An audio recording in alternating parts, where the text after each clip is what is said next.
Hello दोस्तों, welcome to Uttarakhand online classes. और आज की इस वीडियो में हम बात करेंगे दोस्तों परमार राजवंश के ही एक टॉपिक साहित्य के बारे में, यानी कि परमार राजवंश के साहित्य से संबंधित बातें हम करेंगे। अब देखिए दोस्तों, साहित्य क्या होता है? किसी भी इतिहास को या किसी भी चीज़ को विस्तृत रूप से जानने का एक मुख्य स्रोत है, होता है क्या? साहित्य। अगर हम परमार राजवंश की बात करें या उत्तराखंड के किसी भी राजवंश की बात करें, ऐतिहासिक काल के राजवंशों की बात करें, तो उसकी जानकारी हमें मुख्यतः कहाँ से मिलती है? या जो भी इतिहास है इसकी जानकारी का प्रमुख स्रोत क्या है ऐतिहासिक काल में? वो है दोस्तों साहित्य या फिर ग्रंथ। जितने भी साहित्य यानी कि रचनाएं की गई हैं वही क्या है? मुख्य ग्रंथ हैं। अगर आप सपोज दैट दोस्तों आज हमारे पास ये पुराने ग्रंथ नहीं होते, जिन पुस्तकों से हम पढ़ते हैं वो हमारे लिए क्या है? साहित्य है। उसी प्रकार से जिन लोगों के द्वारा उस टाइम पर, जैसे कि आप मानसा के दरबारी कवि थे भरत कवि, तो भरत कवि के द्वारा उस टाइम पे वो पुस्तक लिखी गई थी, तो वो क्या है? परमार राजवंश का सबसे पहला ऐतिहासिक काव्य उसे कहा जाता है। कि हाँ भाई, वहीं से हमें पता चला कि एक परमार राजवंश भी है, इसमें इतने प्रतापी प्रतापी राजा भी हुए। अब जो कवि भरत था वह किसका दरबारी कवि था? मानसा का दरबारी कवि था। अब देखिए, मानसा तो अपने पिताजी किसके बारे में? बलभद्र शाह के बारे में डिटेल से जानता होगा। तो भाई हाँ, इसने बलभद्र शाह के बारे में बताया। अब इसने बलभद्र शाह से अपने पूर्वजों के बारे में पढ़ा होगा, उसके पूर्वजों के बारे में इसने देखा होगा कि यार हाँ भाई, हमारे काल में एक वो भी था, क्या बोलते हैं, अजयपाल भी था, जो कि काफी एक शक्तिशाली शासक था। तो ये सब चीजें इन्होंने सुनी। उसके बाद क्या हुआ? प्रथम ऐतिहासिक काव्य जो था परमार राजवंश का, वो था क्या? मानोदय काव्य। उसके बारे में तो हम आगे बात करेंगे। अदरवाइज दोस्तों, आप किसी भी राजवंश को लेकर चल लें, कोई भी राजवंश हो, अगर आपको उसे डिटेल्स में पढ़ना है तो उसके लिए क्या होते हैं? जो प्रमुख स्रोत होता है वो होता है साहित्य। ठीक है। साहित्य के साथ साथ ही दोस्तों लोक कथाएं या पवाड़े भी एक सोर्स के रूप में होते हैं, या फिर हम कह सकते हैं अभिलेख या शिलालेख, जहां से या फिर मुद्राएं हैं जो कि हमें किसी भी राजवंश की जानकारियां देती हैं। आप सपोज दैट दोस्तों, अगर हमें आज यही पता नहीं होता कि यार परमार राजवंश की कोई साहित्य ही नहीं लिखा रहता, परमार राजवंश का कोई अभिलेख ही नहीं होता या मुद्राएं ही नहीं होती, तो क्या हमें पता चलता कि गढ़वाल में कभी परमार राजवंश ने भी शासन किया था? तो नहीं चलता दोस्तों। तो अगर हम कहें साहित्य कहें, अभिलेख कहें, मुद्राएं कहें, लोक गाथाएं कहें या पवाड़े कहें, तो ये हमारे इतिहास को जानने के एक प्रमुख स्रोत के रूप में भी जाने जाते हैं। और इतिहास को जानने का जो सबसे प्रमुख स्रोत या सबसे सटीक स्रोत होता है वो होता है साहित्यिक स्रोत। यानी कि ऐतिहासिक काल में या इतिहास में क्या क्या घटनाएं हुई थी, उन्हीं का वर्णन हमें इन पुस्तकों के माध्यम से मिलता है। ठीक है। अगर हम दोस्तों परमार राजवंश की बात करें, तो परमार राजवंश में जो सर्वाधिक रचनाएं हुई हैं वो किसमें हुई है? संस्कृत साहित्य में हुई है। किसमें? संस्कृत साहित्य में। तो ये पॉइंट सबसे ज्यादा इंपॉर्टेंट है दोस्तों, एग्जाम में आपसे डायरेक्टली पूछाएगा कि पवार कालीन जो रचनाएं हैं या पवार कालीन जो काव्य ग्रंथ हैं या साहित्य है, उसकी रचना किस भाषा में की गई है? तो संस्कृत भाषा में उनकी रचनाएं की गई हैं। तो पवार कालीन सर्वाधिक काव्य ग्रंथों की रचनाएं संस्कृत में हुई हैं, ये आपको डायरेक्टली नोट डाउन करना है। अब देखिए, अगर हम बात करें पवार कालीन साहित्य का परिचय, तो वो हमें कहां से मिलता है? वो हमें मिलता है मानोदय काव्य से। अब जो ये मानोदय काव्य है दोस्तों, इसे परमार राजवंश का प्रथम ऐतिहासिक काव्य के रूप में माना जाता है, या फिर परमार राजवंश का सबसे प्राचीनतम ऐतिहासिक काव्य के रूप में मानोदय काव्य को जाना जाता है, जो कि किसके द्वारा लिखा गया है? वो लिखा गया भरत कवि के द्वारा। अब ये भरत कवि कौन थे दोस्तों? भरत कवि थे मानसाह के आश्रित कवि या फिर दरबारी कवि, जिन्हें ज्योतिक राय की उपाधि भी दी गई थी। और ऐसा माना जाता है भरत कवि का ही ये मानोदय काव्य परमार राजवंश को जानने का या परमार राजवंश के इतिहास का एक प्रमुख स्रोत है, क्योंकि यहीं से दोस्तों हमें पता चलता है परमार राजवंश की स्टार्टिंग की जानकारियों के बारे में। अब देखिए दोस्तों, अब जो भरत कवि था ये किसका दरबारी कवि था? मानसा का दरबारी कवि था। अब देखिए, मानसा है तो मानसा को अपने पिताजी बलभद्र शाह के बारे में पता होगा। फिर बलभद्र शाह से उसने ये भी सुना होगा कि यार हमारे उसमें पूर्वज ऐसे ऐसे पूर्वज हुए भाई, एक अजयपाल था, अजयपाल ने तो ये 52 गढ़ जीते, तभी हमारे पास इतना राज्य आया, ये है वो है। तो ये सभी चीजें क्या होंगी? वहां से उसने सुनी। फिर वो भरत कवि ने अपने काव्य में लिखी, जिसे हम कहते हैं क्या? मानोदय काव्य। और यह प्रश्न दोस्तों एग्जाम में 2 से 3 बार पूछा जा चुका है। एक बार प्रश्न ऐसे पूछा गया था कि परमार राजवंश का प्राचीनतम या प्रथम ऐतिहासिक काव्य कौन सा है? तो वह है मानोदय काव्य। दूसरी बार प्रश्न पूछा गया था कि मानोदय काव्य के रचनाकार कौन है? तो वह है भरत कवि। ठीक है। जिसे हम ज्योतिक राय, जिसे ज्योतिक राय की उपाधि भी दी गई, ज्योतिक राय भरत कवि के नाम से भी इन्हें जाना जाता है। ठीक है। और मानसा के जो आश्रित कवि है वो कौन है? वो भी भरत कवि ही थे, या दरबारी कवि जो थे वो भी भरत कवि ही थे। ठीक है। अब अगर हम बात करें कि जो ये मानसा के आश्रित कवि थे भरत कवि, इनका पहला ऐतिहासिक काव्य कौन सा? मानोदय काव्य। इसकी रचना कब हुई दोस्तों? तो 1600 के आसपास दोस्तों, मानसा के टाइम पीरियड के दौरान ही कवि भरत की मानोदय काव्य की रचना हुई थी। अब अगर आप दोस्तों डीडी शर्मा बुक पढ़ेंगे, तो डीडी शर्मा बुक में दिया गया है कि मानोदय काव्य के संकलनकर्ता कौन थे? मेधाकर शास्त्री। मेधाकर शास्त्री। और अगर मेधाकर शास्त्री के बारे में आप पढ़ेंगे, तो ये परमार राजवंश में जो आगे जाकर प्रदीप शाह राजा आते हैं, प्रदीप शाह के रजवाड़ी कवि होते हैं। तो यार ये तो बड़ा कंफ्यूजन हो गया। डी शर्मा में दिया है मेधाकर शास्त्री, और अन्य बुकों में दिया है जो रचनाकार है वो है भरत कवि। तो दोस्तों दो चीजें हैं। सबसे पहले क्या हुआ, मानवोदय काव्य की रचना करी, यानी कि मानवोदय काव्य को किसने लिखा, वो लिखा भरत कवि ने। ठीक है, अब देखिए यार, भरत कवि ने लिखा मानवोदय काव्य को, तो उसकी ज्यादा इज्जत विज्जत नहीं हुई भाई। कुछ टाइम बाद क्या हुआ, उसके कुछ पन्ने इधर उधर हो गए, कुछ पन्ने बिगड़ गए, कुछ पन्ने स्पष्ट नहीं थे।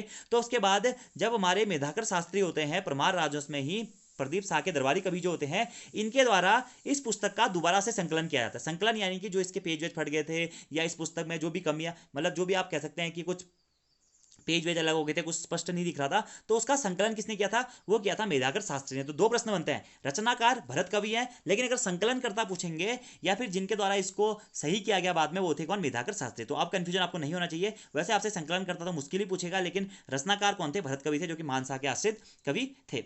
मानवोदय काव्य पवार वंश का अब तक का सबसे प्राचीनतम ऐतिहासिक काव्य है, जिसकी रचना 1600 के आसपास हुई थी मानसा के दरबार के दौरान। ठीक है, और मानसा के बारे में दोस्तों आप लोगों ने पढ़ा होगा कि वही मानसा है जिसके टाइम पे क्या होता है, लक्ष्मी चंद भाई 7 बार आक्रमण करता है, और 8वीं बार एक छोटी सी विजय उसकी होती है, जिसमें खतड़वा नामक त्यौहार भी मनाया जाता है। तो यही मानसा है जो कि काफी शक्तिशाली राजा के रूप में जाने जाते हैं। दापा विजय अभियान इनके द्वारा चलाया गया था, उत्तर का लगभग लगभग पूरा क्षेत्र इन्होंने जीत लिया था अपने कार्यकाल के दौरान। ठीक है, तो मानसा के आश्रित कवि थे कौन दोस्तों, भरत कवि।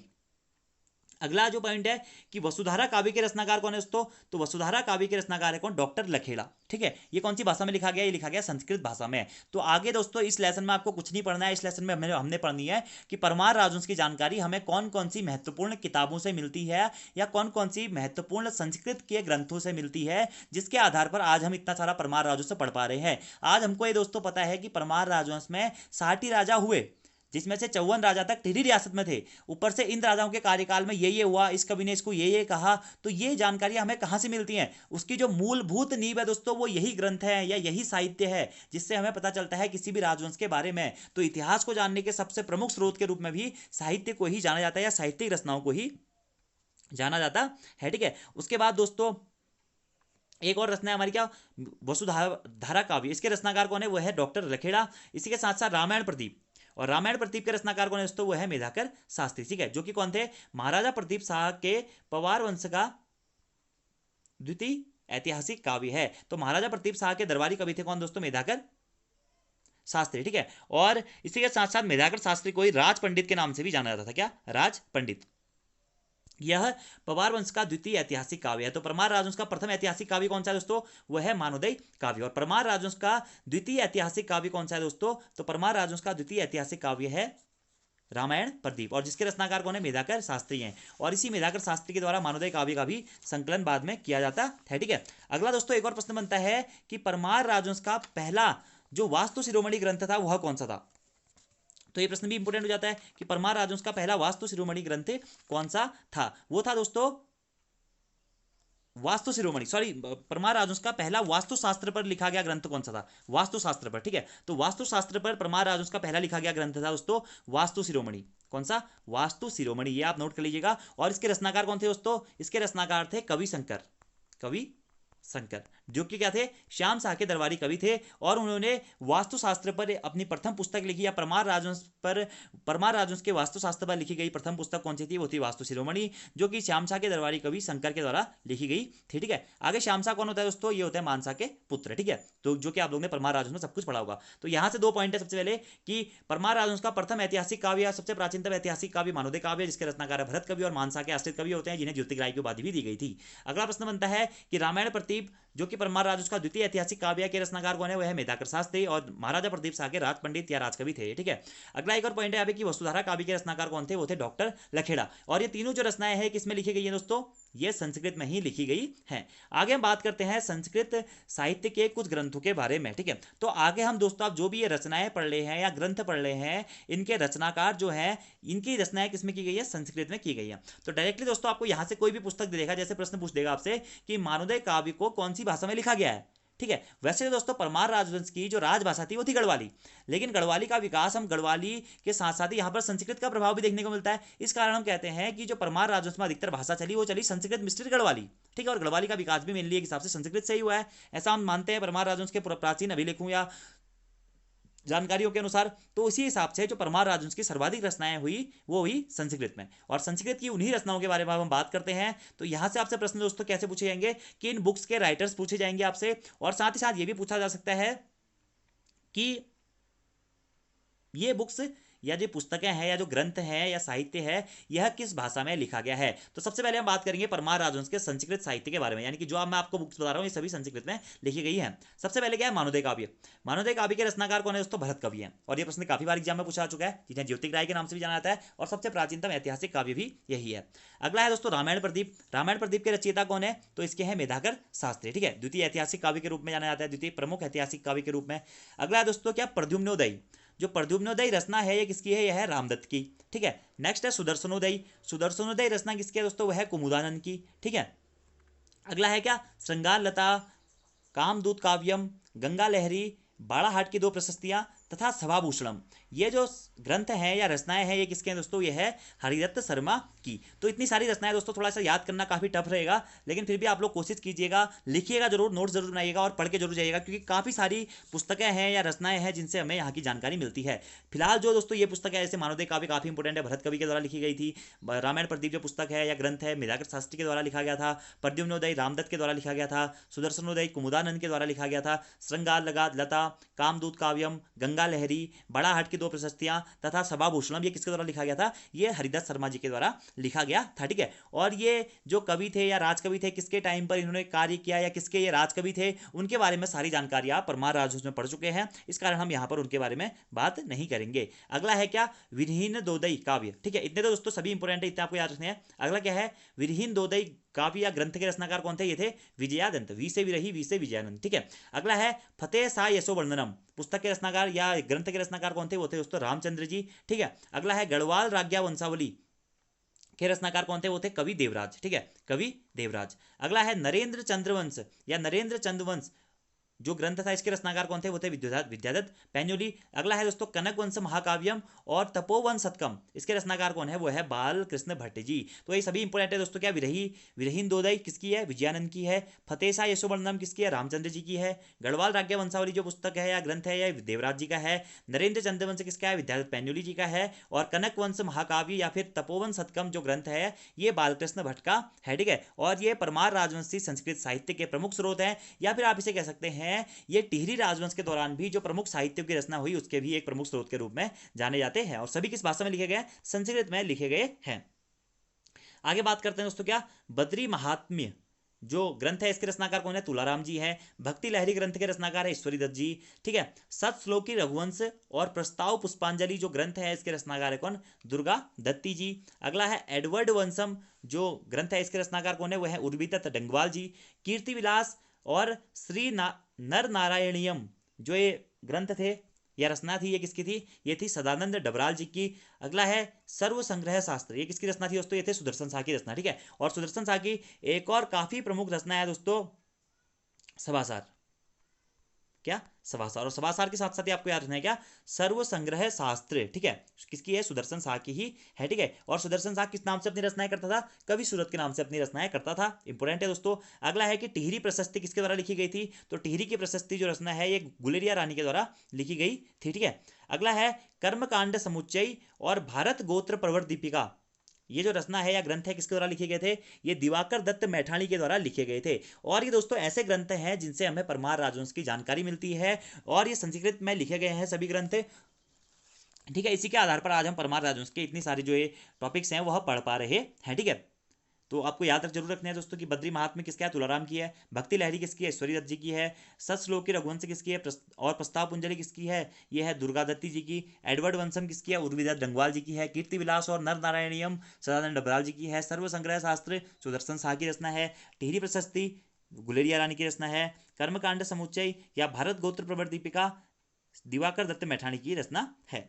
अगला है क्या, धर्मावली और विष्णु स्मृति ग्रंथ, ये किसके द्वारा लिखे गए थे, ये इंपोर्टेंट है दोस्तों कि धर्मावली और विष्णु स्मृति ग्रंथ की रचना किसके द्वारा की गई थी, तो हरिदत्त शर्मा जी के द्वारा धर्मावली और विष्णु स्मृति ग्रंथ की रचना की गई थी, किसके द्वारा, हरिदत्त शर्मा के द्वारा, ठीक है। इसी के साथ साथ धर्मवल्लयादि ग्रंथ स्तवक में भी ये धर्मावली और विष्णु स्मृति क्या हुई थी दोस्तों, प्रकाशित हुई थी, किसमें, धर्मवल्ला यदि ग्रंथ स्तवक में ये प्रकाशित हुए थे। अगला दोस्तों जहांगीर विनोद, ये किसकी रचना है? ये कवि ज्योतिक राय की रचना है। अब जो ये कवि ज्योतिक राय थे ये कौन थे? तो जो कवि भरत थे ना दोस्तों, कवि भरत, तो कवि भरत ही कवि ज्योतिक राय के नाम से भी जाने जाते हैं, क्योंकि ऐसा माना जाता है कि कवि भरत मानसा के दरबार में आने से पहले किसके दरबार में थे? जहांगीर के दरबार में राजकवि भी रहे हैं, कुछ इतिहासकारों ने कहा है। इसी कारण जहांगीर ने इन्हें किसकी उपाधि दी थी? ज्योतिक राय की उपाधि भी दी थी। और जहांगीर विनोद जो रचना है, या फिर हम कहें परमार राजवंश का प्रथम ऐतिहासिक जो काव्य है मानुदय काव्य, इन दोनों के रचनाकार कौन है? वो है कवि ज्योतिक राय या फिर कवि भरत। ठीक है, तो इतने पॉइंट आपको यहां से डायरेक्टली नोट करने हैं क्योंकि ये इंपॉर्टेंट है। अगला है, हाँ यहीं से आपको एक और पॉइंट याद रखना है दोस्तों कि ज्योतिषी पर आधारित अब तक का सबसे प्राचीन पवारकालीन ग्रंथ कौन सा है? वो है जहांगीर विनोद। ठीक है, तो ज्योतिषी पर आधारित अब तक का सबसे प्राचीन पवारकालीन ग्रंथ कौन सा है? वो है दोस्तों जहांगीर विनोद। ठीक है, और वही वास्तुशास्त्र पर लिखा गया सबसे प्राचीन पवारकालीन ग्रंथ कौन सा है दोस्तों? वह है वास्तु शिरोमणि, जिसके रचनाकार कौन थे? कवि शंकर थे। अगला है फतेह शाह करण और जटाधारी, इस पुस्तक के रचनाकार या ग्रंथों के रचनाकार कौन थे? वो थे जटाधर मिश्र जी। ठीक है, तो जटाधारी से जटाधर मिश्र, और फतेह शाह करण भी किसकी थी? जटाधर मिश्र की थी, जो कि फतेह शाह के दरबारी कवि थे। नेक्स्ट है दोस्तों जात चंद्रिका, ये भी इंपॉर्टेंट है कि जात चंद्रिका पुस्तक के रचयिता कौन थे? वो थे जयदेव शर्मा। तो जौ से जात चंद्रिका और जौ से जयदेव शर्मा, ये आपको याद रखना है। ठीक है, अगला है प्रश्न सिंधु, तो प्रश्न सिंधु किसकी रचना थी? ये थी वासवानंद जी की रचना। ठीक है, और सुदर्शन साल के कार्यकाल में वासवानंद जी ने प्रश्न सिंधु ग्रंथ की रचना करी थी। अगला है कीर्ति पंचांग, वृहज्य जातक और नीलकंठी, इसके रचनाकार कौन है दोस्तों? ये थे महिधर शर्मा डंगवाल जी। ठीक है, जो कि कीर्ति शाह के विद्वत सभा के रत्न थे, इसी कारण इन्होंने लिखे थे महिधर शर्मा के द्वारा कीर्ति शाह के विद्वत सभा के रत्न थे, तो इसी कारण इनके द्वारा कीर्ति पंचांग की रचना की गई। बहु और बृहज्य जातक की रचना करी गई और नीलकंठी की रचना की गई, किसके द्वारा? महिधर शर्मा जी के द्वारा। तो इतने पॉइंट आपको याद रखने हैं कि धर्मावली, विष्णु स्मृति, इस ग्रंथ के रचनाकार कौन थे? हरिदास शर्मा थे। जहांगीर विनोद के रचनाकार कौन थे? कवि ज्योतिक राय थे। फतेह शाह करण और जटाधारी ग्रंथ के रचनाकार कौन थे? जटाधर मिश्र थे। जातक चंद्रिका के रचनाकार कौन थे? जयदेव मिश्र थे। प्रश्न सिंधु के रचनाकार कौन थे? वासवानंद जी थे। कीर्ति पंचांग, बृहज्य जातक और नीलकंठी के रचनाकार कौन थे? वो थे महिधर शर्मा जी। नेक्स्ट बात करते हैं दोस्तों क्या? ज्योति स्तवकम। ठीक है, क्या? ज्योति स्तवम और मुकुंद कोश, इसके रचनाकार कौन थे? ये थे मुकुंद दैवेग्य। ठीक है, मुकुंद दैवेग्य जी ज्योतिस्तत्वम तथा मुकुंद कोश ग्रंथ के रचनाकार थे। ठीक है, अगला है क्या? विदग्ध मुखमंडलम, ये किसकी थी? धर्मदास जी की थी। ठीक है, अगला है व्याकरण सिद्धांत कौमुदी, ये इंपोर्टेंट है दोस्तों। क्या? व्याकरण सिद्धांत कौमुदी ग्रंथ के रचयिताकार कौन थे? ये थे दोस्तों क्या? परमेश्वरानंद तथा गिरिधर शर्मा। कौन? परमेश्वरानंद तथा गिरिधर शर्मा जी व्याकरण सिद्धांत कौमुदी ग्रंथ के रचनाकार थे। नेक्स्ट है क्या? दसवीं कृत्यम पद्धति, तो दसवीं कृत्यम पद्धति जो ग्रंथ है इसके रचनाकार कौन थे? वो थे दुर्गादत्त जी, जिन्हें पद्य त्रिगण नाम से भी जाना जाता है। ठीक है, कि किसे? दुर्गादत्त जी को। ठीक है, जिनके द्वारा किसकी रचना की गई थी? तो दसवीं कृत्य पद्धति की रचना इनके द्वारा की गई थी। तो कुछ कुछ इंपोर्टेंट है दोस्तों एक बार, लेकिन आप एग्जाम में जाने से पहले सभी को जरूर देख लीजिएगा। ठीक है, नेक्स्ट है वागीश, जो वागीश रचना है वो किसके द्वारा की गई थी? ओझा गुरु के द्वारा या वागीश ओझा के द्वारा वागीश रचना या वागीश ग्रंथ की रचना की गई थी, जो कि एक प्रमुख तांत्रिक ग्रंथ के रूप में भी जाना जाता था। ठीक है, तो वागीश किस प्रकार का ग्रंथ था? तांत्रिक ग्रंथ था। किस भाषा में लिखा गया था? संस्कृत भाषा में लिखा गया था। इतने पॉइंट आपको डायरेक्टली नोट करने हैं क्योंकि हम अभी पढ़ रहे हैं संस्कृत साहित्य के बारे में। नेक्स्ट है वास्तु शिरोमणि संग्रह ग्रंथ, ये किसका था दोस्तों? ये था शंकर कवि का। और शंकर कवि कौन थे? श्याम शाह के आश्रित विद्वान थे, जिनके द्वारा लगभग 1620 के आसपास में वास्तु शिरोमणि ग्रंथ की रचना की गई थी। अब वास्तु शिरोमणि ग्रंथ के बारे में मैंने आपको बता दिया दोस्तों कि वास्तु शास्त्र पर लिखा गया सबसे पहला परमारवंशी ग्रंथ या वास्तु शास्त्र पर लिखा गया सबसे प्राचीन परमारवंशी ग्रंथ कौन सा था? वो था वास्तु शिरोमणि संग्रह ग्रंथ। ठीक है, जिसकी रचना किसने करी थी? कवि शंकर ने करी थी। और ये कौन थे? श्याम शाह के आश्रित विद्वान होते हैं। कौन? कवि शंकर। नेक्स्ट है जटाधारी का टीका, ये इंपोर्टेंट है दोस्तों कि जटाधारी का टीका जो रचना थी वो किसकी थी? ये एग्जाम में भी पूछी गई है दोस्तों। ये थी दोस्तों सूरी गौरीपति की, जो कि कौन थे? फतेहपति शाह के आश्रित ज्योतिषी थे। कौन? सूरी गौरीपति, जिनके द्वारा जटाधारी का टीका रचना लिखी गई थी या फिर ग्रंथ लिखा गया था। कौन? सूरी गौरीपति। अगला है बृहज्य जातक और गोरक्ष पद्धति पर टीका पुस्तक के लेखक कौन थे या रचनाकार कौन थे? वो थे महिधर शर्मा डंगवाल जी। क्या? बृहज्य जातिका और गोरक्ष पद्धति पर टीका। और की आगे हमने बात करते हैं इसकी कीर्ति पंचांग की। ठीक है, तो वो भी कौन थे? महिधर शर्मा डंगवाल ही थे। नीलकंठी के भी यही थे। वृहज्य जातक की यही है। और गोरक्ष पद्धति पर टीका की रचनाकार भी कौन है? वो है महिधर शर्मा डंगवाल जी ही है। अगला है दोस्तों नैषधीचरित टीका, तो ये नैषधीचरित टीका जो रचना है किसकी थी? ये थी सदानंद डबराल जी की। नेक्स्ट है दोस्तों विदग्ध मुखमंडलम टीका, तो विदग्ध मुखमंडलम टीका किसकी रचना थी? ये थी परमेश्वरानंद शास्त्री की। वसुधारा किसकी रचना थी दोस्तों? वसुधारा इंपोर्टेंट है, तो ये डॉक्टर लखेड़ा जी की रचना थी क्या दोस्तों? वसुधारा। ठीक है, तो पवार कालीन जो भी संस्कृत साहित्य था उनकी जितनी भी रचनाएं थी हमने बात कर ली है। तो यहाँ से अगर आपको कोई भी रचना पूछी जाती है, जैसे आपसे पूछा जाएगा कि जटाधारी की टीका रचना या ग्रंथ कौन सी भाषा में लिखा गया है, तो ये सभी ग्रंथ लगभग लगभग दोस्तों किस भाषा में लिखा गया है? संस्कृत में लिखे गए हैं। ठीक है, तो यहाँ पर मैंने कुछ इंपोर्टेंट ही संस्कृत के साहित्य की पुस्तकों के बारे में वर्णन किया है दोस्तों, जो कि आपसे एग्जाम में पूछा जा सकता है। वैसे बुक्स में तो बहुत सारे हैं, ठीक है, लेकिन आप इनको देख लीजिएगा क्योंकि एग्जाम में पूछे जा सकते हैं। अगला हम बात करते हैं दोस्तों कि पवार काल में हिंदी साहित्य के बारे में। ठीक है, यानी कि पवार काल में हिंदी में कौन कौन सी रचनाएं रचित थी। ठीक है, तो हिंदी में कौन कौन सी रचनाएं लिखी गई थी दोस्तों? वो थी फतेह प्रकाश, फतेह भूषण और अलंकार दर्पण। ये तीनों पुस्तकों के रचनाकार कौन थे दोस्तों? रतन कवि थे, जो कि कौन थे? फतेहपति शाह के दरबारी कवि के रूप में भी जाने जाते थे। कौन? रतन कवि, जिनके द्वारा फतेह प्रकाश, फतेह भूषण तथा अलंकार दर्पण की रचना की गई थी। तो प्रश्न आपसे डायरेक्टली पूछ लेगा दोस्तों कि फतेह प्रकाश तथा फतेह भूषण नामक जो ग्रंथ है या इनकी रचना किसने करी थी? तो रतन कवि ने करी थी। कौन सी भाषा में करी थी? हिंदी में। तो हिंदी में यहां से लैंग्वेज भी आपसे पूछ सकता है। अगला है दोस्तों क्या? वृत्त कौमुदी, छंदसार, पिंगल और रसराज। इसके रचनाकार कौन है? मतीराम। ये मोस्ट इंपोर्टेंट है दोस्तों, ये दोनों रचनाएं इंपोर्टेंट है। फतेह प्रकाश, फतेह भूषण और अलंकार दर्पण के रचनाकार कौन थे? ये थे रतन कवि। और इसके साथ साथ वृत्त कौमुदी, छंदसार, पिंगल और रसराज के रचनाकार कौन है? ये है मतीराम जी। ठीक है, और ये क्या है? हमारे हिंदी साहित्य के ग्रंथ के रूप में जाने जाते हैं। ठीक है, नेक्स्ट है दोस्तों क्या? हमारा सभासार। तो सभासार ग्रंथ के रचनाकार कौन है दोस्तों? वो है सुदर्शन शाह। ठीक है, और सुदर्शन शाह ने ये सभासार ग्रंथ की रचना किस भाषा में की है? ब्रज भाषा में करी है। ठीक है, और ब्रज भाषा के साथ साथ ही सुदर्शन शाह ने इस रचना में कभी कहीं कहीं पर गढ़वाली टाइटलों का प्रयोग भी किया और कहीं कहीं पर संस्कृत टाइटल या संस्कृत शब्दों का भी प्रयोग किया हुआ है। ठीक है, तो सभासार ग्रंथ के रचनाकार कौन थे? वो थे सुदर्शन शाह। और यह प्रश्न एग्जाम में पूछा जा चुका है। वृत्त कौमुदी, छंदसार, पिंगल और रसराज में भी एक प्रश्न एग्जाम में पूछा जा चुका है, और फतेह प्रकाश, फतेह भूषण और अलंकार दर्पण में से भी एक प्रश्न एग्जाम में पूछा जा चुका है। तो जो हिंदी साहित्य की हमारी ग्रंथ है या रचनाएं हैं, ये बहुत महत्वपूर्ण है। ठीक है, तो सभासार ग्रंथ किसने लिखा? कवि सूरत ने। तो सुदर्शन शाह की जगह आप यहाँ पे कवि सूरत भी लिखा हुआ हो सकता है। और कौन सी भाषा में लिखा है? ब्रज भाषा में सूरत कवि के नाम से इन्होंने सभासार ग्रंथ की रचना करी है। अगला दोस्तों, मौलाराम के द्वारा भी कुछ ग्रंथों की रचना की गई थी हिंदी साहित्य में। कौन कौन से? गढ़ राजवंश काव्य, सुदर्शन दर्शन, गढ़वाल कथा, गणिका नाटक, रण बहादुर चंद्रिका, मंगत राम मौलाराम संवाद और मनमथ रामायण के रचनाकार कौन थे? वो थे मौलाराम जी। और मौलाराम जी के बारे में हम पहले काफ़ी बार भी पढ़ चुके हैं, और इनकी रचनाएं तो वैसे ही काफ़ी इंपॉर्टेंट रहती हैं दोस्तों, क्योंकि एग्जाम्स में यहाँ से भी प्रश्न पूछे जाने के चांसेस बने रहते हैं। तो प्रश्न एग्जाम इंपॉर्टेंट है कि सुदर्शन दर्शन कविता या सुदर्शन दर्शन ग्रंथ की रचना किसने करी? मौलाराम ने। गढ़वाल कथा किसने लिखी? मौलाराम ने। गढ़ राजवंश काव्य किसने लिखा? मौलाराम ने। गणिका नाटक किसने लिखी? मौलाराम ने। रण बहादुर चंद्रिका किसने लिखी? मौलाराम ने। मंगत राम मौलाराम संवाद किसने लिखा? मौलाराम ने। और मनमथ रामायण की रचना किसने करी? वो भी मौलाराम ने ही करी थी। और मौलाराम जी कौन थे? मंगत राम के बेटे थे, यानी कि ये पिता का नाम क्या था? मौलाराम के मंगत राम। ठीक है, और इसके साथ साथ गढ़वाली शैली का सबसे महान चित्रकार भी मौलाराम को ही जाना जाता है। अगला प्रश्न है दोस्तों कि षड ऋतु वर्णन और वैद्य मनोत्सव पुस्तक के रचनाकार कौन है? तो षड ऋतु वर्णन और वैद्य मनोत्सव पुस्तक के रचनाकार होते हैं कौन दोस्तों? हरिदत्त शर्मा जी। कौन? हरिदत्त शर्मा। ठीक है, और ये भी हिंदी साहित्य के अंतर्गत आती है। नेक्स्ट है श्रीपुर लीला। तो श्रीपुर लीला जो ये रचना है, इसके रचनाकार कौन है? वो है लीलानंद कोटनाला जी। और कीर्ति शाह के संरक्षण के दौरान लीलानंद कोटनाला ने श्रीपुर लीला नामक ग्रंथ या फिर रचना की। ठीक है, तो इतने आपको याद रखना है कि श्रीपुर लीला किसका ग्रंथ है, किसकी रचना है? तो लीलानंद कोटनाला की रचना है। और किसके संरक्षण में इन्होंने पुस्तक लिखी थी या रचना लिखी थी? तो कीर्ति शाह के संरक्षण में लिखी थी। अगली बात आती है दोस्तों क्या? गुलदस्त तवारीख कोह टिहरी गढ़वाल, जो कि भूगोल तथा इतिहास की परमार राजवंश की सबसे सर्वप्रथम कृति के रूप में भी जानी जाती है। क्या? गुलदस्त तवारीख को टिहरी गढ़वाल। ये मोस्ट इंपोर्टेंट है दोस्तों, हिंदी साहित्य की एक पुस्तक के रूप में इसे जाना जाता है। क्या? गुलदस्त तवारीख को टिहरी गढ़वाल किसने लिखी थी दोस्तों?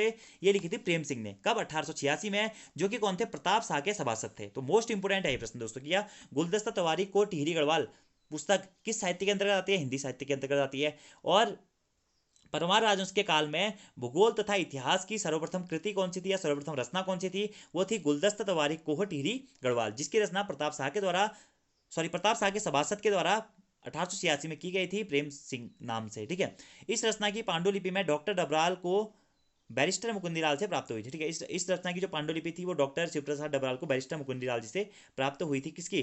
गुलदस्त तवारीख कोह टिहरी गढ़वाल की, जो कि भूगोल तथा इतिहास की सर्वप्रथम कृति के रूप में जानी जाती थी। अगला दोस्तों क्या? ब्रिटिश गढ़वाल का भूगोल। ये पुस्तक किसने लिखी? ये लिखी थी आलम सिंह राणा ने। किसने? आलम सिंह राणा ने। अगला है गढ़वाल वर्णन किसने लिखा दोस्तों? ये लिखा था रतौड़ी ने। क्या? गढ़वाल वर्णन। अगला है दोस्तों गढ़वाल का भूगोल किसने लिखा? तो गढ़वाल भूगोल लिखा था किसने दोस्तों? हरिदत्त शास्त्री ने। किसने? हरिदत्त शास्त्री ने गढ़वाल का भूगोल लिखा था। ठीक है। अगला है ब्रिटिश गढ़वाल का भूगोल किसने लिखा था? तो वो लिखा था आलम सिंह राणा ने। लेकिन खाली गढ़वाल भूगोल आएगा तो ये किसने लिखी है रचना? ये हरिदत्त शास्त्री जी ने 1914 के आसपास में लिखी है। गढ़वाल वर्णन किसने लिखी है दोस्तों? रतौड़ी जी ने लिखी है। कौन रतौड़ी? गढ़वाल वर्णन हरिकृष्ण रतौड़ी। हरिकृष्ण रतौड़ी। ठीक है। अगला है नरेंद्र हिंदू लॉ और गढ़वाल का इतिहास, इन ग्रंथों के रचनाकार कौन है? ये दो काफी इंपोर्टेंट, गढ़वाल को जानने के लिए दोस्तों गढ़वाल का इतिहास है ना हरिकृष्ण रतौड़ी जी की, ये काफी प्रमुख पुस्तक के रूप में जानी जाती है। और कुमाऊं को जानने के लिए कुमाऊं का इतिहास बद्रीनाथ पांडे की। तो ये दो पुस्तकें तो काफी महत्वपूर्ण है। साथ साथ भक्ति दर्शन की दिव्यंगत, गढ़वाल की दिव्यंगत विभूतियां, ये भी काफी महत्वपूर्ण पुस्तक है। और शिव प्रसाद डबराल की उत्तराखंड का इतिहास काफी महत्वपूर्ण पुस्तक है। तो इन पुस्तकों से हमें क्या होता है? उत्तराखंड के ये इतिहास के एक प्रमुख स्रोत या साहित्यिक स्रोतों के रूप में ये पुस्तकें जानी जाती हैं। ठीक है। तो ब्रिटिश गढ़वाल का भूगोल आपको याद रखना है, आलम सिंह राणा। और वही गढ़वाल वर्णन पुस्तक के रचयिता कौन है? वह है हरिकृष्ण रतौड़ी जी, 1910 में करी थी। नरेंद्र हिंदू लॉ, नरेंद्र हिंदू लॉ मैं आपको पहले ही बता चुका हूं किसके द्वारा लिखा गया था? हरिकृष्ण रतौड़ी के द्वारा लिखा गया था और 1918 में इसे प्रकाशित किया गया था। ठीक है। उसके बाद गढ़वाल का इतिहास कब लिखा गया? 1928 में लिखा गया। और गढ़वाल का इतिहास लिखने के लिए हरिकृष्ण रतौड़ी को किसने प्रोत्साहित किया था? ये माना जाता है। तो किसने किया था दोस्तों? कीर्ति शाह ने इनको प्रोत्साहित किया था। आगे बात करते हैं दोस्तों कि पवार कालीन गढ़वाली साहित्य के बारे में। ठीक है। यानी कि पवार काल में जो हमें गढ़वाली साहित्य मिला है उसके बारे में। वैसे गढ़वाली साहित्य तो हमें पवार काल में दोस्तों काफी कम प्राप्त होता है। क्यों? क्योंकि अधिकांश जो रचनाएं हुई है वो ये संस्कृत में, और संस्कृत के बाद कुछ रचनाएं जो है वो बची कुची वो हिंदी साहित्य के दौरान हो गई है, कहीं ब्रिज भाषा में और कहीं हिंदी में। ठीक है। तो गढ़वाली साहित्य हमें काफी कम देखने को मिलेगा दोस्तों। भले ही परमार राजवंश की जो राजभाषा होती थी गढ़वाली होती थी, लेकिन जो इस पर साहित्य की रचना है वो बिल्कुल नगण्य रूप में ही रही थी। ठीक है। इसी के साथ साथ अगर हम बात करें कि गढ़वाली साहित्य की सबसे प्राचीनतम रचना कौन है, कौन सी थी दोस्तों? वो थी ढोलसागर। ठीक है। तो प्रश्न ये बन सकता है कि गढ़वाली साहित्य की या पवारकालीन गढ़वाली साहित्य की सबसे प्राचीनतम रचना या सबसे प्राचीनतम उपलब्ध रचना के कौन सी थी? वो थी ढोलसागर। ठीक है। ढोलसागर। तो प्रश्न इंपोर्टेंट है दोस्तों, ये प्रश्न आप नोट कर लीजिएगा, मैंने शायद लिखा नहीं है कि परमार राजवंश के अंतर्गत या पवारकालीन गढ़वाली साहित्य की सबसे प्राचीन उपलब्ध रचना कौन सी है? वो है दोस्तों ढोल सागर। ठीक है। और इसके लेखक कौन थे? तो इसमें अज्ञात लेखक के नाम से जाने जाते हैं। इसके लेखक कौन थे अभी तक ये क्लियर नहीं है। ठीक है। और कौन सी भाषा में ये रचना लिखी गई है? तो संस्कृत मिश्रित गढ़वाली में ये जो ढोल सागर ग्रंथ है यह लिखा गया है। ठीक है। और इसमें ढोल नामक वाद्य यंत्र पर रचित उसके अंशों के बारे में बताया गया है। ठीक है। इसके साथ साथ दोस्तों गढ़वाली साहित्य की जानकारी जो हमें मेनली मिलती है वो वीर गाथाओं या पवाड़ों के माध्यम से मिलती है। ठीक है। क्योंकि ऐसा माना जाता है कि गढ़वाली में उस टाइम पे जो लिपिक कार्य करना था वो काफ़ी टफ होता था। ठीक है। आज भी आपको गढ़वाली साहित्य में काफ़ी कम रचनाएं देखने को मिलेंगी, कुमाऊं साहित्य में काफ़ी कम रचनाएं देखने को मिलेंगी, क्योंकि अधिकांश रचनाएं या तो आप इंग्लिश में लिखी जा रही हैं या फिर हिंदी में लिखी जा रही हैं। लेकिन प्राचीन काल में जैसे संस्कृत और हिंदी में हमें रचनाएं मिलती थी, अब इंग्लिश और हिंदी में हमें रचनाएं देखने को मिल रही हैं। ठीक है। संस्कृत में भी काफ़ी कम रचनाएं लिखने को मिल रही हैं। ठीक है। अब अगर हम बात करें दोस्तों कि पवारों के काल में बाद में जाकर कुछ गढ़वाली साहित्यों की रचना भी होती है। ठीक है। कौन कौन से होते हैं देखिए दोस्तों, जय विजय नाटक। ठीक है। ये गढ़वाली साहित्य के अंतर्गत आता है। और जय विजय नाटक के किसके द्वारा लिखा गया था? तो ये भवानी दत्त उनियाल जी के द्वारा लिखा गया था। कब? 1911 में। किसके द्वारा? भवानी दत्त जी के द्वारा। कब? 1911 में। ऐसे ही गढ़वाली छंदमाला ये कब लिखा गया था? तो लीलादत्त कोटनाला के द्वारा 1918 ईस्वी में गढ़वाली छंदमाला लिखी गई थी। अगला है दोस्तों प्रेमी पथिक। तो प्रेमी पथिक किसकी रचना है? तो तोता कृष्ण गौरेला जी की, गैरोला जी की है, जो कि कौन सी भाषा में लिखी गई है? गढ़वाली साहित्य में लिखी गई है। ठीक है। अगला है फूलकंडी, किसकी रचना है? यह है महंत योगेंद्रपुरी की रचना है, ये भी गढ़वाली में ही लिखी गई है। अगला है दोस्तों गढ़वीर महाकाव्य। ठीक है। गढ़वीर महाकाव्य किसने लिखा है? ये रूप मोहन सकलानी जी के द्वारा लिखा गया है और रिखोला लोधी पर लिखा गया एक प्रसिद्ध काव्य के रूप में जाना जाता है। क्या? गढ़वीर महाकाव्य। ठीक है। कब लिखा गया? 1928 के आसपास। अब देखिए बात आती है रिखोला लोधी कौन था? ठीक है। रिखोला लोधी, जिसे गढ़वाल का रखवाला नाम से भी जाना जाता था। नेक्स्ट है कि मोछांग काव्य संग्रह किसका था? ये था चंद्रधर बहुगुणा जी का। तो ये सभी आपको नाटक याद रखने हैं दोस्तों की। क्या? जय विजय किसका नाटक था? भवानी दत्त का, गढ़वाली साहित्य के अंतर्गत आता है। गढ़वाली छंदमाला लीलादत्त कोटनाला, प्रेमी पथिक तोता कृष्ण गैरोला, प्रेमी पथिक तोता कृष्ण गैरोला हो गया, फूलकंडी हो गया महंत योगेंद्रपुरी जी, और गढ़वीर महाकाव्य हो गया रूपमोहन सकलानी जी, और मोछांग काव्य संग्रह हो गया किसका? चक्रधर बहुगुणा जी का। आगे हम बात करते हैं पवार काल के जो भी साहित्य के टॉपिक थे दोस्तों मेनली हमारे कंप्लीट हो गए हैं। संस्कृत साहित्य, हिंदी साहित्य और गढ़वाली साहित्य, ये टोटल हमारा क्या हो गया? कंप्लीट हो गया। ठीक है। अब हम कुछ और चीज़ों के बारे में बात करते हैं। तो गढ़वाली साहित्य की थोड़ा सा ललित कलाओं के बारे में हम जानते हैं।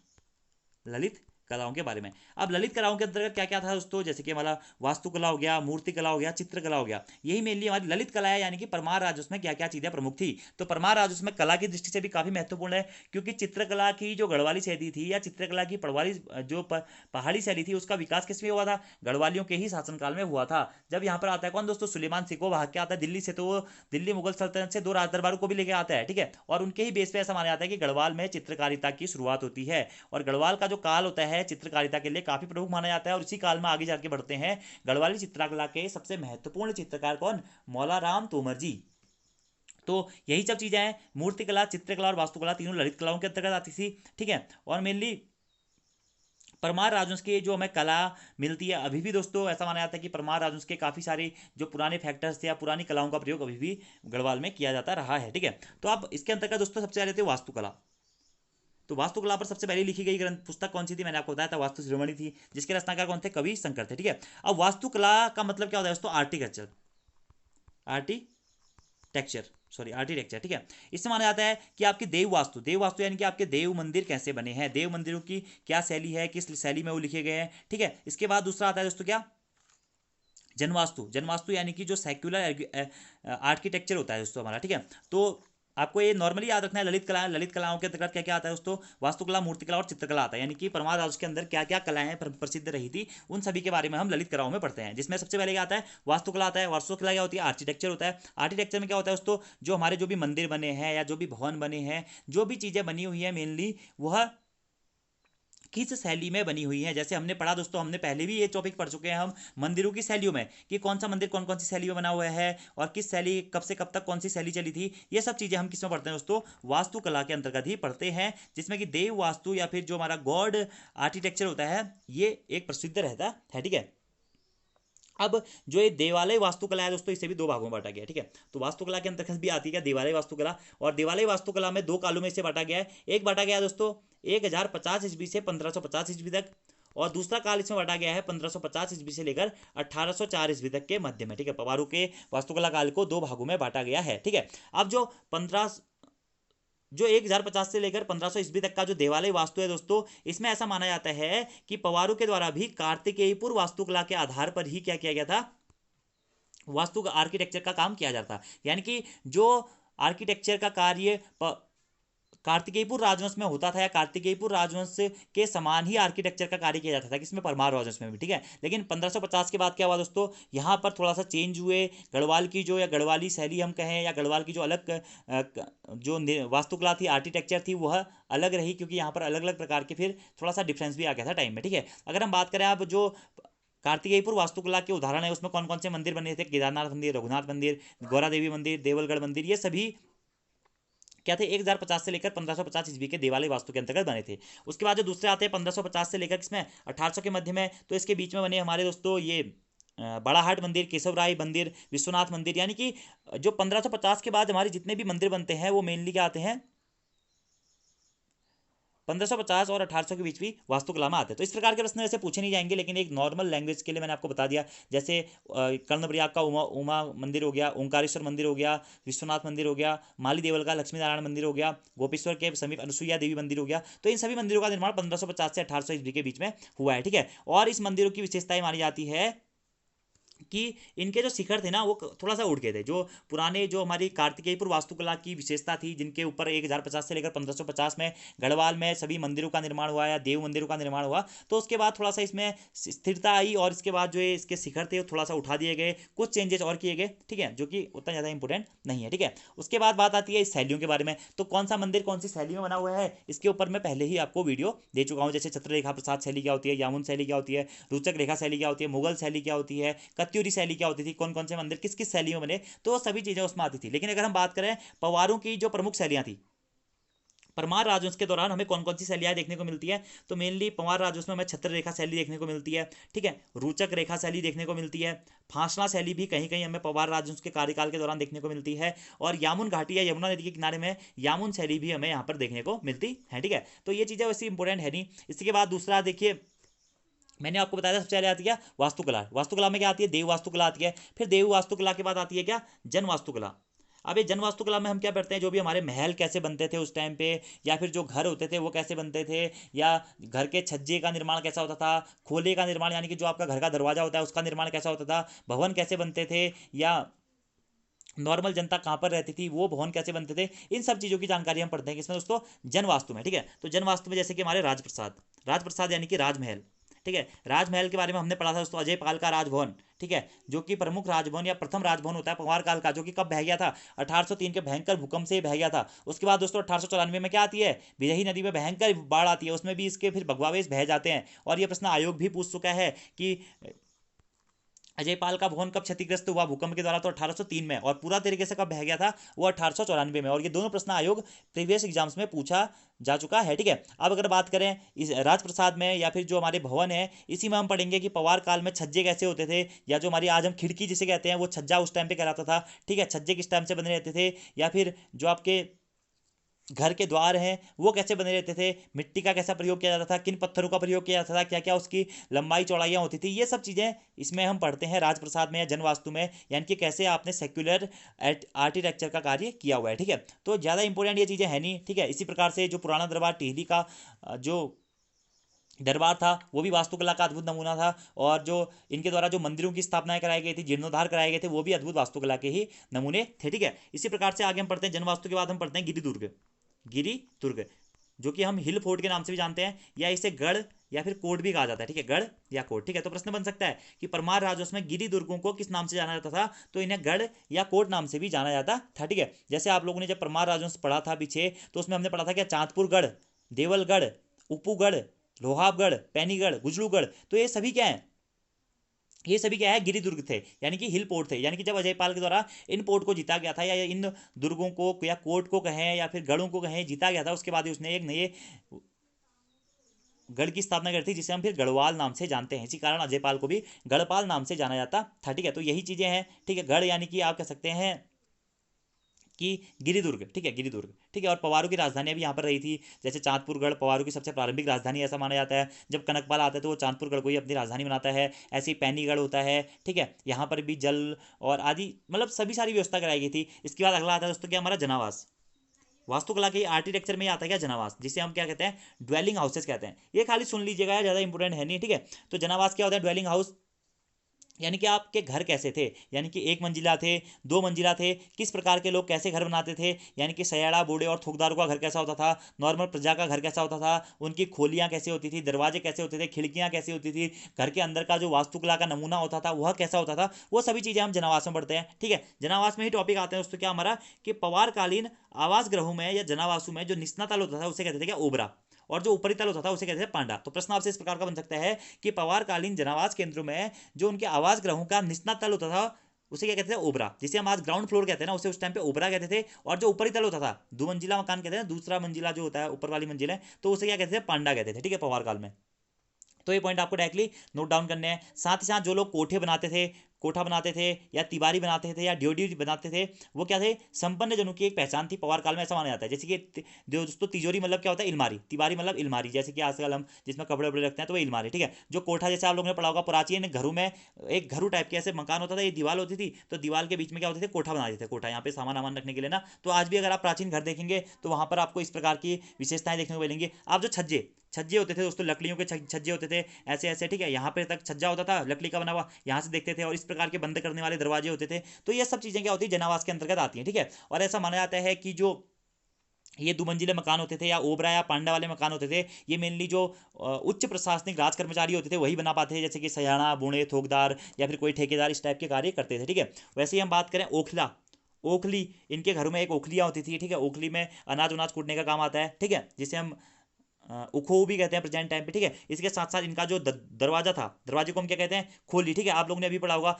खोली का गणेश, मोरी का नारायण। ठीक है, इस टाइप से जो गाने होते हैं, तो वो मेनली खोली क्या होते हैं, दरवाजे का जो जहाँ से आप अंदर को होते हैं वही चीज़ हमारी क्या कहलाती है, खोली कहलाती है। और पवार काल में ऐसा भी माना जाता था कि इसी खोली में क्या होता था दोस्तों, कि खोली को छोटे से छोटा बनाया जाता था, ताकि जो भी व्यक्ति अपने घर के अंदर जाए या राज भवन के अंदर जाए तो वो हमेशा शीश झुकाकर जाए। ठीक है, इसी प्रकार से अगर आप प्राचीन घरों को आज भी देखेंगे तो उनके दरवाजे काफ़ी छोटे होते हैं। इसी के साथ साथ अगर हम बात करें तो दरवाजे के अंदर साइड जाकर फिर यहाँ पे गणेश भगवान की मूर्ति लगी होती थी। आज भी आप बहुत सारे घरों में जाएंगे तो उनके दरवाजे के प्रवेश स्थल के अंदर जाके आप देखेंगे दीवार दरवाजे की ओर को, तो फिर ऊपर गणेश की मूर्ति लगी रहती थी, जो कि खोलिका गणेश नाम से जाना जाता है। और ऐसा माना जाता है कि ये खोलिका गणेश वाली प्रथा गुज्जर देश से यहाँ पर आई है और अजय पाल अपने साथ यहाँ पर इस प्रथा को लेकर आया था। ठीक है, मोरी का नारायणा, इसके साथ साथ तिवारी कैसे होती थी, छज्जा कैसे होता था, काष्ठ खंभ कैसे होते थे, कौन सी लकड़ी का प्रयोग किया जाता था, और जो हमारे पटाल, जो पटालों के आधार पर आगे आंगन बनाया जाता था, खिड़कियां कैसी होती थी, द्वार कैसे होते थे, ये सब चीज़ों के बारे में हम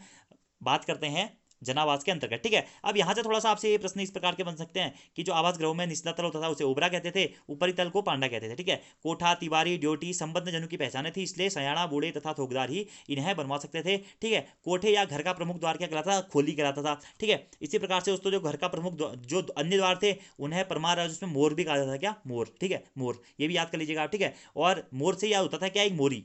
मोरी मतलब क्या होती थी, खिड़की, और इसी को छज्जा भी कहते थे। तो अलग अलग नाम है दोस्तों। ठीक है, बाकी मेनली जो आपके भवन होते थे उस टाइम पे कास्ट का प्रयोग करके बनाए जाते थे, क्योंकि सरिया वरिया तो उस टाइम पे होती थी नहीं भाई, तो लकड़ियों के घर बनते थे। अभी आप प्राचीन समय पे जाएंगे, लकड़ियों की घरें होती थी, जो मिट्टी की दीवारें बनाई जाती थी। ठीक है, पत्थरों के बीच में फिर मिट्टी से उसमें लिपाई की जाती थी, क्योंकि प्लास्टर के लिए सीमेंट डिपेंट की व्यवस्था नहीं थी। ठीक है, कोठा बनाया जाता था अलग से रहने के लिए, कूड़े के लिए अलग से संरचना बनाई जाती थी, तिवारी अलमारी का अलग क्षेत्र बनाया जाता था, कौन कौन सी लकड़ी का प्रयोग किया जाता था। तो ये सभी चीज़ें होती थी पवार राजवंश के दौरान भी। ठीक है, और इसके साथ साथ ये जो भवन निर्माण का कार्य है या वास्तुकला का कार्य है, जनावास बनाने का कार्य कौन करते थे, तो ओड़ जाति के शिल्पकार करते थे, ओड़ जाति के। ठीक है, तो ये इंपॉर्टेंट है, ये मैं आपको शायद ये चीज़ें मैं आपको पहले भी कहीं पे ये बता चुका हूँ। ठीक है, ऐसे ही परमार राजवंश में एक हमारा गढ़ मिलता है हमारे दोस्तों, क्या, भरपूर गढ़ का कोठा। ठीक है, तो भरपूर गढ़ का कोठा, तो वहाँ की भी ऐसी संरचना है, ऐसे कोठे टाइप के होते थे, बीच में एक खाली स्थान होता था। ठीक है, जो कि आंगन के नाम से जाना जाता था। तो प्राचीन काल में ऐसे घर बनते थे, आजकल तो बहुत कम ऐसे घर बनते हैं। ठीक है,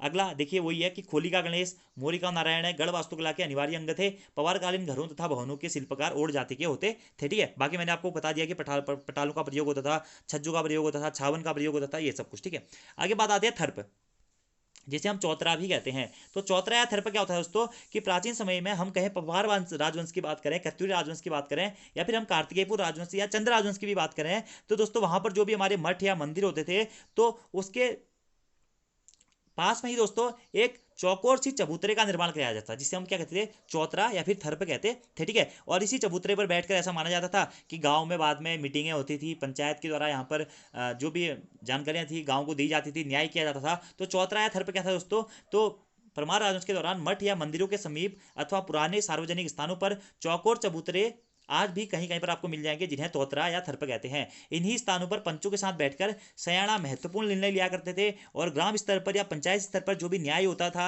या जो भी राजा का आदेश होता था, या कोई भी कर लागू करना होता था, या राज दरबार में कोई भी समस्या हो जाती थी, तो उन सबका जो जनता को सूचना इसी चौतरा या थर्प पर बैठकर दी जाती थी। तो प्रश्न बन सकता है दोस्तों कि पवार काल में मठ मंदिरों के समीप बनाए गए चौकोर चबूतरे को किस नाम से जाना जाता था, तो इसे चौतरा या थर्प नाम से भी जाना जाता था। ठीक है, अगला इसी के साथ साथ एक आता है दोस्तों, क्या, मांडा।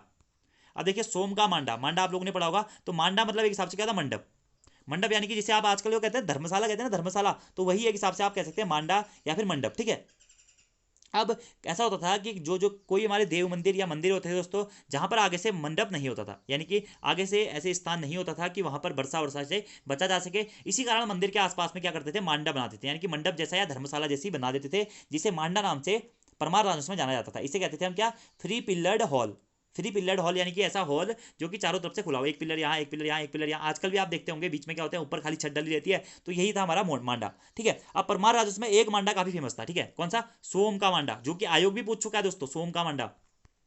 आयोग ने डायरेक्टली प्रश्न पूछा था कि सोम का मांडा कहाँ स्थित है, तो ये कहाँ स्थित है दोस्तों, देवलगढ़ श्रीनगर में, देवलगढ़ श्रीनगर में। इसी के साथ साथ एक और मांडा है, क्या, मधु की मांडा,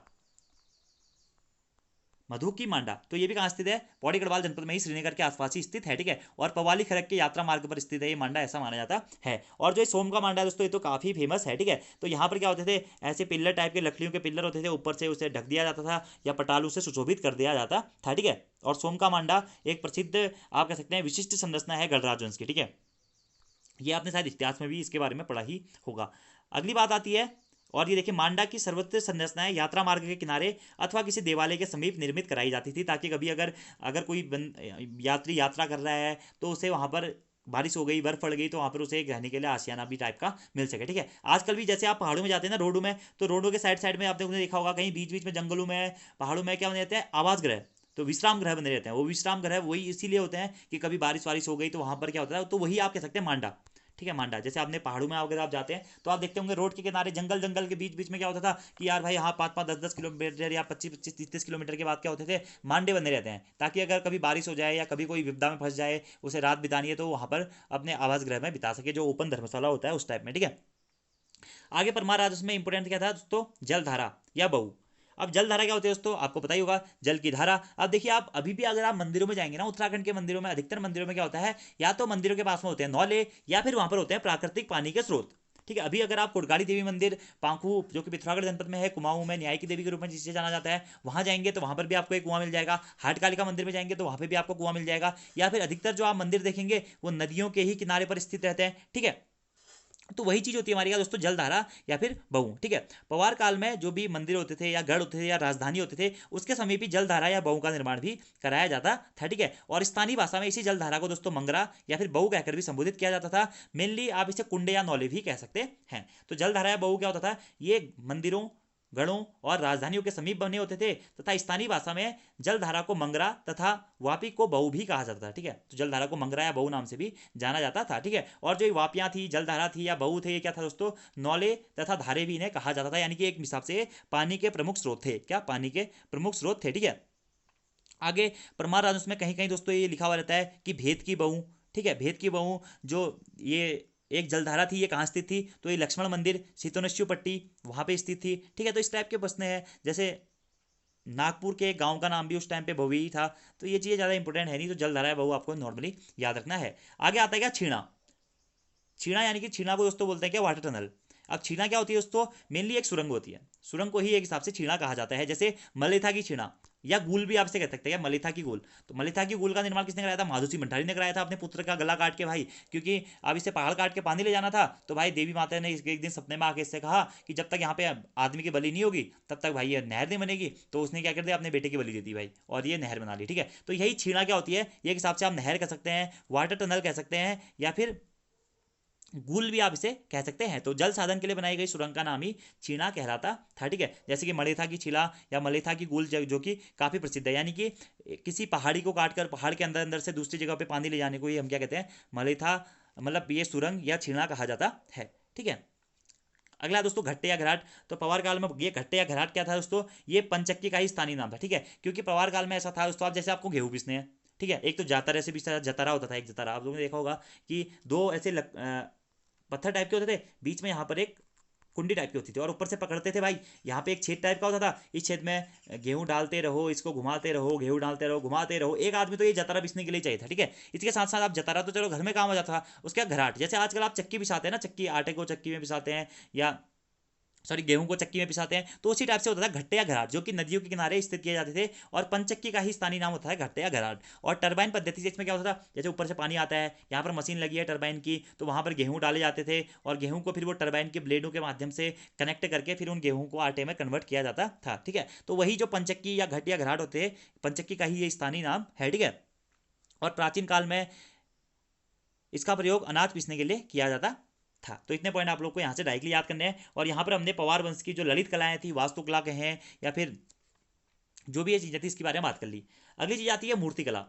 अब मूर्तिकला के बारे में मैं आपको दोस्तों पहले जो टॉपिक हमने करे हैं ना, आर्ट एंड कल्चर वाले, वहां पर भी बता चुका हूँ। ठीक है, कि जो परमार राजवंश में जो मेनली मूर्तिकला हमें देखने को मिलती है, वह पहले तो कार्तिकेयपुर राजवंश के समान ही देखने को मिलती है। ठीक है, उसके बाद धीरे धीरे टाइम चेंज होता है, तो फिर 1550 के आसपास में हमें कुछ अलग प्रकार की मूर्तिकलाएं भी यहाँ पर देखने को मिलती हैं। ठीक है, और अगर हम बात करें कि ये मूर्तिकला वगैरह वगैरह इसके सोर्सेज क्या हैं, तो अगर हम परमार राजवंश की बात करें दोस्तों, वहां पर मूर्तिकला के काफी कम सोर्सेज हमें देखने को मिलते हैं। क्यों दोस्तों, क्योंकि एक तो 1803 में आ गया भूकंप भाई, उसके बाद 1894 में आ गया क्या दोस्तों, बाढ़। इसके कारण ऐसा माना जाता है कि जो ये मूर्तिकला के सोर्स थे, या यहाँ पर चित्रकारिता के जो सोर्स थे, या जो बने हुए नमूने थे, वो सभी बाढ़ में बह गए, भूकंप में टूट गए, तहस नहस हो गया भाई। गढ़वाल की लगभग 40% जनता मारी जाती है भूकंप में या फिर बाढ़ में। तो इससे आपसे क्या होता है, मूर्तिकला के यहाँ पे प्रमाण देखने को कम ही मिलते हैं। ठीक है, लेकिन अगर ये मूर्तिकला से दोस्तों यहाँ पर एक प्रश्न पूछा जा सकता है आपसे मूर्तिकला वाले टॉपिक से, कि पवारकालीन या पवार वंश में जो पूर्वकालीन पर्वतीय कला केंद्र, पूर्वकालीन पर्वतीय कला केंद्र कहाँ स्थित थे, तो ये लाखा मंडल और गोपेश्वर में स्थित है। क्या? लाखा मंडल और गोपेश्वर में। तो ये दोनों पॉइंट आप याद रख लीजिएगा कि पवार काल में या पवार काल के समय पर पर्वतीय कला केंद्र कहाँ स्थित थे। तो लाखा मंडल या पर्वतीय कला केंद्र कहाँ स्थित है? लाखा मंडल और गोपेश्वर में स्थित है, जो कि अब लगभग विलुप्त हो चुके हैं। ठीक है। और मेनली जो स्टार्टिंग समय में मूर्तियां बनी रहती थी वो मूर्तियां पत्थरों की बनी होती थी दोस्तों, और फिर भूकंप पे तो मूर्तियां भी टूट गई। उसके बाद कहीं कोई कोई मूर्तियां हमें क्या होती है, धातु की बनी हुई मिलती थी। ठीक है। कहीं कहीं दोस्तों मिट्टी से बनी मूर्तियां भी प्रयोग की जाती थी। और हम कह सकते हैं जो पहले कमेट होता है ना, कमेट हमारे वहाँ पे, ठीक है, कमेट, जिसकी आप बचपन में आप लोगों ने बनाए भी होंगे, बॉल बॉल, ठीक है, तो उसका भी प्रयोग किया जाता था। साथ ही साथ ये जो खोली होती थी या मोरी होती थी, यानी कि जो हमारा द्वार होता था या खिड़की होती थी, अलमारी होती थी, इसका प्रयोग, ये सब में किसका प्रयोग किया था? लकड़ी का प्रयोग किया जाता था। यानी कि जो पवार राजवंश में जो पहले निर्माण होते थे किसके आधार पर होते थे? तो वो दोस्तों लकड़ी के, ठीक है, पत्थर के, कुछ कुछ धातु के भी प्रयोग किए जाते थे, लेकिन मेनली लकड़ी और पत्थर का ही प्रयोग यहाँ पर किया जाता था। इसी के साथ में यहाँ पर हम फिर आगे जो मूर्तियां मिली है ज़्यादातर वो ब्राह्मण देव मंडल की मिली है, यानी कि भगवानों की यहाँ पे मूर्तियां हमें देखने को मिली हैं। ठीक है। और जैसे वैष्णव धर्म में मूर्तियां मिली हैं, शैव धर्म की भी हमें यहाँ पर मूर्तियां देखने को मिली हैं, शाक्त मूर्तियां हमें यहाँ पर देखने को मिली हैं। उसके बाद नाथ पंथ की भी यहाँ पर हमें मूर्तियां देखने को मिली हैं। जैसे हम पढ़ते हैं क्या, गोरखनाथ गुफा कहाँ है? भक्तियाना श्रीनगर में। प्रश्न पूछा आयोग ने कि गोरखनाथ गुफा कहाँ स्थित है, तो ये भक्तियाना श्रीनगर में स्थित है। तो यहाँ पर भी हमें जो मूर्ति कला का कुछ विवरण देखने को मिलता है। ठीक है। तो यही सब चीज़ें हैं जो कि ज़्यादा इंपॉर्टेंट है नहीं। ठीक है। और 1803 में जब हमारा भूकंप आया था, तो उस भूकंप से भी ऐसा माना जाता है कि ये बहुत सारे जो मूर्ति कला के केंद्र थे या मूर्ति कला के नमूने थे वह अस्त व्यस्त हो गए, टूट गए, जिससे हमें इसके बारे में अब ज़्यादा जानकारियाँ देखने को नहीं मिलती है। ठीक है। इसी के साथ साथ में बौद्ध धर्म का भी यहाँ पर कुछ टाइम बाद प्रवास हुआ था, तो उसके उस काल में भी जो भी चीज़ें होती थी, बौद्ध मूर्तियाँ वगैरह वगैरह, इनका भी 1803 में जब भूकंप आया तो सभी चीज़ें ऐसी नष्ट हो गई, ऐसा माना जाता है। उसके बाद अगला जो मूर्तिकला के बाद टॉपिक आता है चित्रकला। तो चित्रकला में वही है कि भाई सुलेमान सिको आता है, अपने साथ दरबारी को लेके आता है।